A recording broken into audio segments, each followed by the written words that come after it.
What Casey didn't tell you was that Dr. Casey, as Betty Rosa, who is the Chancellor of the Board of Education of the state of New York, knows well, Dr. Casey actually taught me how to teach and was my mentor for many, many, many years. I also want to just honor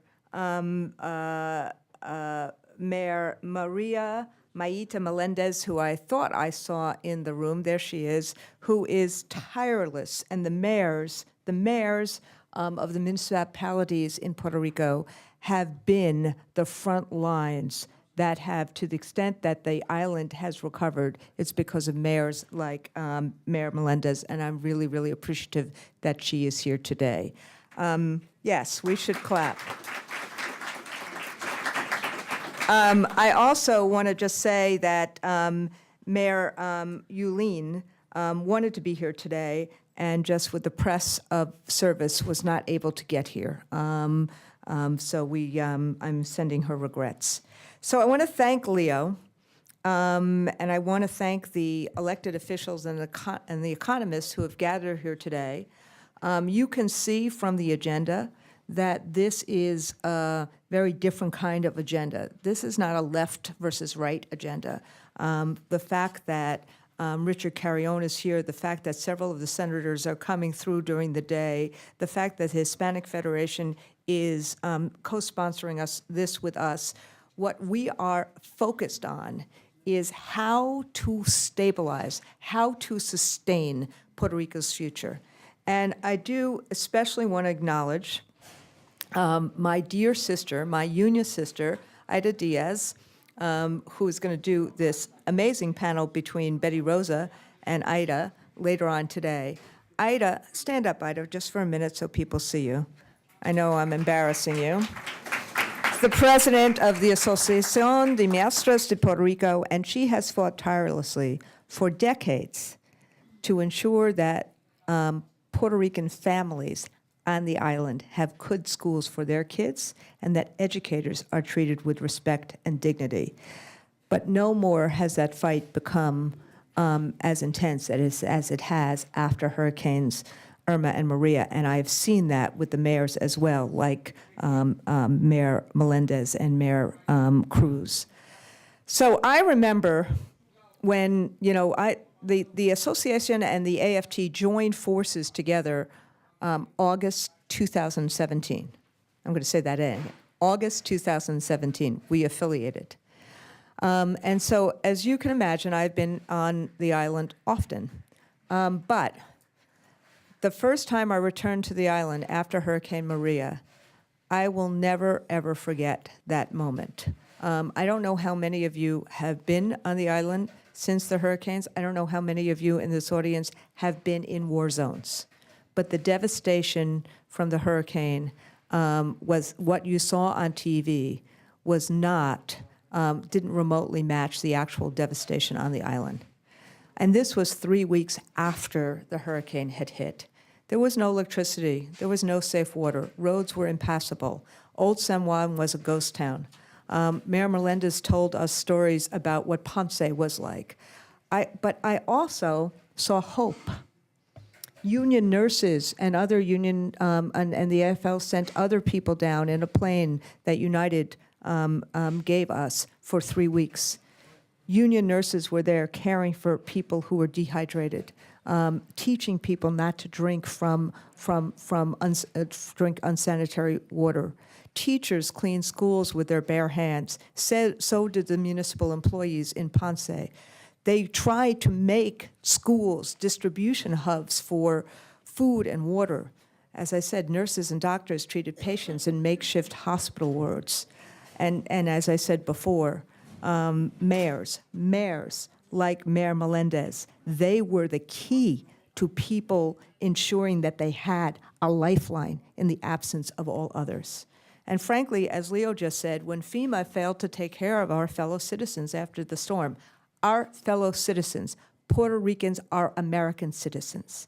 When FEMA failed, many people, including the AFT, tried to fill the breach with help from our local unions, not just in New York City and not just in Orlando, but through member donations across the country. Nurses from AFT Healthcare from Oregon and New Jersey volunteered and flew down to Puerto Rico to provide direct care to people in serious need. Public schools were the first places many people were able to get a hot meal. At Escuela Nuestra Señora de Convendaga, a school in Trujillo Alto, Carlos Rodriguez, not just Jose Andres, as fantastic as he is, but Carlos Rodriguez, a teacher, was cooking meals and holding makeshift classes barely 2 weeks after the hurricane. And that was a school that the government almost closed, but we fought to keep it open. When our union's relief efforts began, we saw firsthand that the public schools on the island, as devastated as they were, as mud-ravaged as they were, as non-electrified as they were not just places of learning, but they became centers of community, centers of economic opportunity, centers of social solidarity. And I would argue they are the pillars of any effort to rebuild Puerto Rico and keep families on the island and attract families back to the island. And frankly, after Mayor Cruz, who I had not met until 3 weeks after the hurricane, after Mayor Cruz introduced us to Operation Blessing, the AFT, with the help of the Hispanic Federation and Operation Blessing, an evangelical Christian group who understands water like no other I ever have met, we launched Operation Agua to raise money and deliver water filters, non-electrified water filters in the main, to Puerto Rico. And public schools were the first place we sent them. As of today, we've raised over $1.7 million. We've purchased more than 70,000 Kohler water filters for Puerto Rico, and we have had almost 50,000 delivered. Most importantly, every single public school for their children has safe, reliable water because of those water filters and that work that Operation Blessing, AFT, Hispanic Federation, and several of our AMPR and several of our partners have done. That is the work that unions do. So we're here today to lay out a roadmap or, some ideas for recovery, revival, and reconstruction in Puerto Rico. And there will be many ideas on the table. Sustainability is key to it. So is our future, or people staying on the island and them seeing the island as a place to raise their family. But there is no question that the economic and social recovery of Puerto Rico is directly tied to the recovery, the sustainability of the Puerto Rican public school system and Puerto Rican public schools. Everyone, I believe, recognizes this, but unfortunately, the Puerto Rican governor and Secretary of Education have prescriptions that will make things worse, not better. The proposal that they have had to charterize, the open-ended proposal to charterize Puerto Rican's public schools, frankly, is similar to the Whitefish energy fiasco because it overpromises what the private sector can do and then will fall flat. And unfortunately, we have had enough understanding about charters to know that. Why do I say that? You'd be surprised. Al Shanker was one of the original people who originally raised the issue of charter schools. I run a successful charter school in the South Bronx. I was at the meeting of that successful charter school yesterday, who just got a 5-year renewal. And AFT represents many terrific charter school teachers. But this is the problem. The governor's charter school proposal is one of expedience, not one of excellence.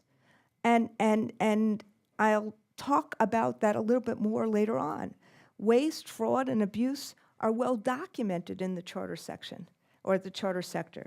And we've seen time and again, not companies like what Richard Carrion represents, companies that are from Puerto Rico, companies that are part of the fabric of Puerto Rico.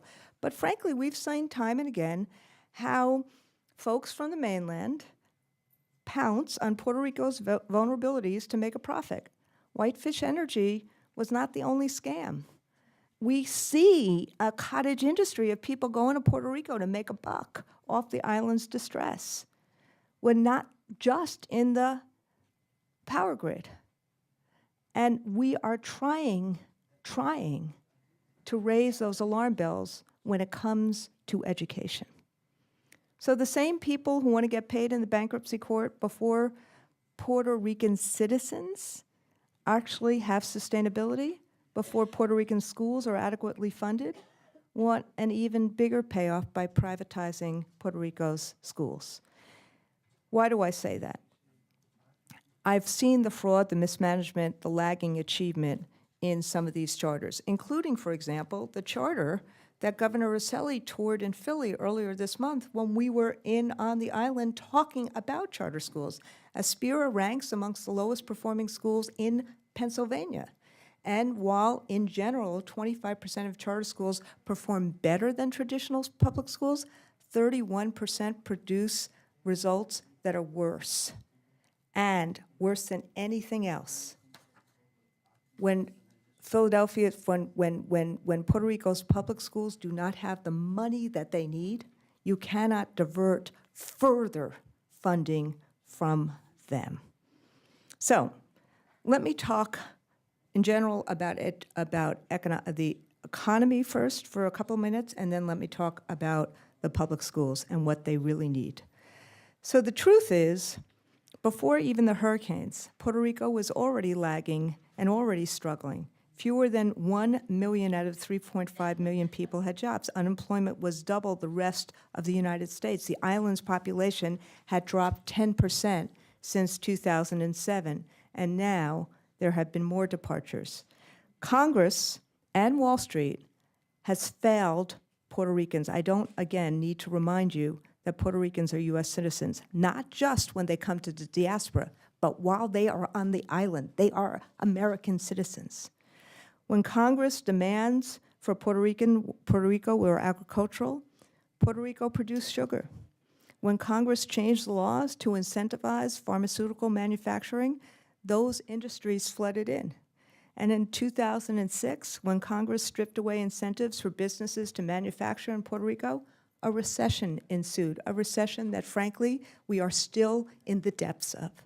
And now the austerity demanded by PROMESA, while hedge funds and others are trying to raid the public purse, means that the people of Puerto Rico become an even lower priority. And that's why we believe, even those of us who have done charters, that Governor Rosselli's fiscal plan and his education plan pile on that pain. The Puerto Rican people have suffered enough. Teachers and workers on the island have already sacrificed millions in lost wages and retirement. Teachers have not had a salary increase for 10 years. They urgently need investment, not austerity, for relief and recovery. Austerity economics and privatization have been tried and failed on Puerto Rico. The Center for Economic and Policy Research have found that the policies adopted before Maria led to more out-migration and a shrinking economy. So obviously, we believe, and you're going to hear a bunch of ideas, we believe there is a better path at reform. We need to talk about debt forgiveness. We need to talk about investment. We need to talk about infrastructure. We need to talk about public goods. We need to talk about real innovation. To help the schools stop hemorrhaging teachers, to draw business back to Puerto Rico, to draw Puerto Ricans back to the island, and to stop people from moving away. We need what Senator Sanders and AFSCME President Lee Saunders have both called for, a Marshall Plan. We did that in Europe after World War II. Why are we not doing that for our own citizens, our own American citizens? And so that brings me back to my passion, which is the Puerto Rican schools. Because the same forces that have been trying to profit off Puerto Ricans' economic woes for years are the same ones in America that have pushed charter schools, vouchers, and privatization. We know them well. In fact, the governor's response has been straight out of the Trump-DeVos playbook.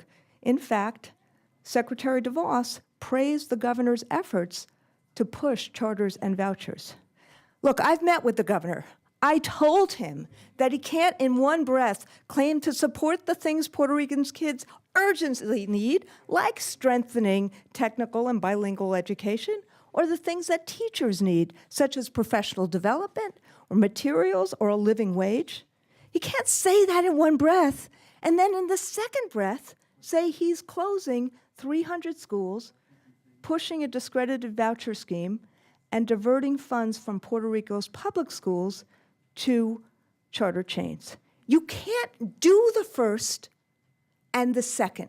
The second takes money away from already struggling schools. So, we want innovation, we want ideas, but we also need implementation. The need for is more than for rhetoric. And frankly, our union actually knows what works. Wraparound services, a focus on 4 pillars of powerful, purposeful public education. Focus on children's well-being, first and foremost. Then powerful learning and engagement. Expand educators' capacity and voice and collaboration. And we are working with AMPR and with IDA right now on expanding learning time, on community and professional hubs, and establishing schools as the beacons for best practices.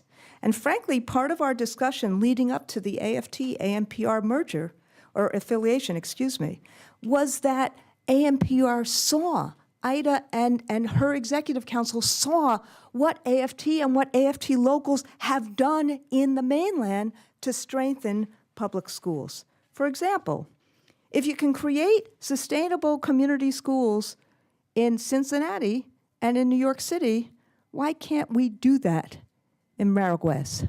When you have a mayor like Mayor Melendez who understands services, why can't you work with mayors throughout the island to actually incorporate services? Think families. Families build roots in communities. They start businesses. They create culture. They want sustainability. They are the engine to a thriving Puerto Rico, and families connect with schools. We need to help stabilize communities around schools and help schools innovate so that they prepare kids for college, for jobs, and most importantly, we arm them with hope that the island's best years are in its future, not in its past. That doesn't mean charter schools. Charter schools does not mean better. Charter schools in the United States have enrolled fewer students with disabilities, fewer English language learners. They have less of a poor population than students in nearby schools.